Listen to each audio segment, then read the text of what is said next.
வணக்கம். இன்னைக்கு நாம 8ஆம் வகுப்பு ஆங்கில பாட புத்தகத்துல இருக்கிற ஒரு கவிதைய பத்தி கொஞ்சம் விரிவா பேசப் போறோம். நீங்க புத்தகத்த புரட்டும்போது முதல் யூனிட்லயே கவனிச்சிருப்பீங்க. மை ஸ்பெஷல் ஹீரோன்னு ஒரு கவிதை. இது மனப்பாட பகுதியாவும் குறிச்சிருக்காங்க. அதாவது மெமரிட்டர். சோ, இன்னைக்கு இத பத்தி கொஞ்சம் ஆழமா பார்க்கலாம். குறிப்பா தமிழ் வழி மாணவர்களாகிய உங்களுக்காக. Christina M. கர்ஷன் எழுதின இந்த கவிதையில அப்படி என்ன விசேஷம்னு பார்க்கலாம் வாங்க. நிச்சயமா. இந்த கவிதையோட மையக்கருவே ரொம்ப ரொம்ப நெகிழ்ச்சியானதுன்னு சொல்லலாம். ஒரு குழந்தை தன்னோட அப்பா மேல வச்சிருக்கிற அன்பு, நன்றி இதெல்லாம் தான். அப்பாவ வெறும் அப்பாவ பார்க்காம ஒரு ஸ்பெஷல் ஹீரோ, ஒரு சிறப்பு நாயகனா பாக்குது அந்த குழந்தை. இதுதான் கவிதையோட அடித்தளம். ஆமா. அந்த ஹீரோங்கிற வார்த்தையே ஒரு பெரிய ஒரு அழுத்தமான பிம்பத்த குடுக்குது இல்லையா? கவிதை எப்படி அந்த பிம்பத்த உருவாக்குது? சில வரிகள்ல இது நல்லா தெரியுமே. கரெக்ட். பல வரிகள் இருக்கு அதுக்கு. உதாரணத்துக்கு பாத்தீங்கன்னா, keeping me safe from harm அப்படின்னு ஒரு வரி வரும். அதாவது, எந்த தீங்கும் தனக்கு வராம அப்பா பாத்துக்கிட்டாருன்னு அந்த குழந்தை உணருது. இது ஒரு ஹீரோவோட முதல் குணம் தானே, பாதுகாப்பு கொடுக்கறது. உண்மைதான். பாதுகாப்பு மட்டும் தானா? இல்ல வேற உணர்வுகளும்?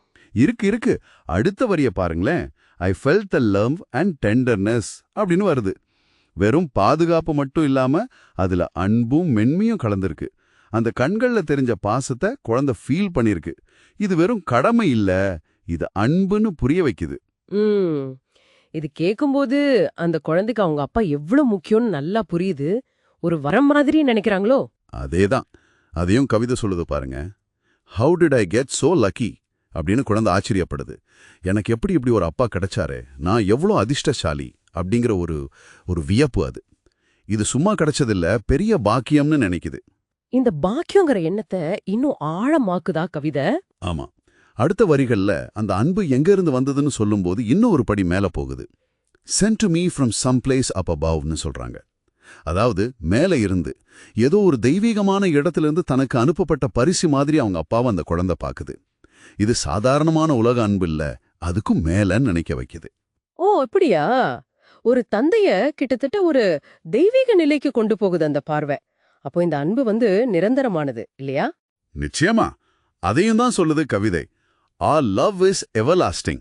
நம்மளோட அன்பு எப்பவுமே இருக்கும், அதுக்கு முடிவே இல்லைன்னு குழந்தை நம்புது. கடைசியா மனசுல இருக்கிறத அப்படியே கொட்டிடுது. You're my special hero and I wanted to tell you so. நீங்க தான் என் ஸ்பெஷல் ஹீரோ, அதை உங்ககிட்ட சொல்லணும்னு ரொம்ப ஆசைப்பட்டேன்னு நேரடியா ரொம்ப மனப்பூர்வமா சொல்லி முடிக்கிறாங்க. இந்த எல்லா உணர்வுகளையும் இவ்வளவு ஆழமான உணர்வுகளை சொல்ல கவிஞர் ரொம்ப எளிமையான மொழிய பயன்படுத்தியிருக்காங்க இல்லையா? அதுதான் இதோட பெரிய பலம்னு நான் நினைக்கிறேன்.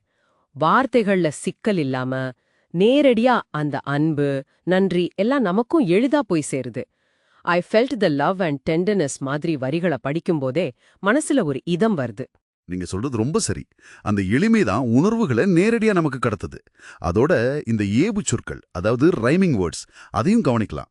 சீம், லவ் அபவ், நோசோ இந்த மாதிரி. இது கவிதைக்கு ஒரு ஓசை நேயத்தையும் கொடுக்குது. மனப்பாட செய்யறதுக்கும் உதவியா இருக்கு. ஒரு மெமரிட்டர் பகுதிக்கு இது முக்கியம் தானே. சரிதான். அப்போ இந்த கவிதை எழுதின கிறிஸ்டினா எம். கேர்ஷன் பத்தி பாட புத்தகத்துல ஏதாவது கூடுதல் தகவல் இருக்கா? அவரை பத்தி தெரிஞ்சுக்கலாமா? பாடப்புத்தகத்துல ஆசிரியர் பேர் மட்டும்தான் கொடுத்திருக்காங்க. Christina M. கேர்ஷன் பத்தி வேற ஏதாவது சுவாரஸ்யமான பின்னணி தகவல்கள் நம்மகிட்ட இருக்கிற இந்த மூல ஆதாரத்துல இல்ல. அதனால நம்ம கவிதையோட செய்தி மேலேயே கவனம் செலுத்தலாம்.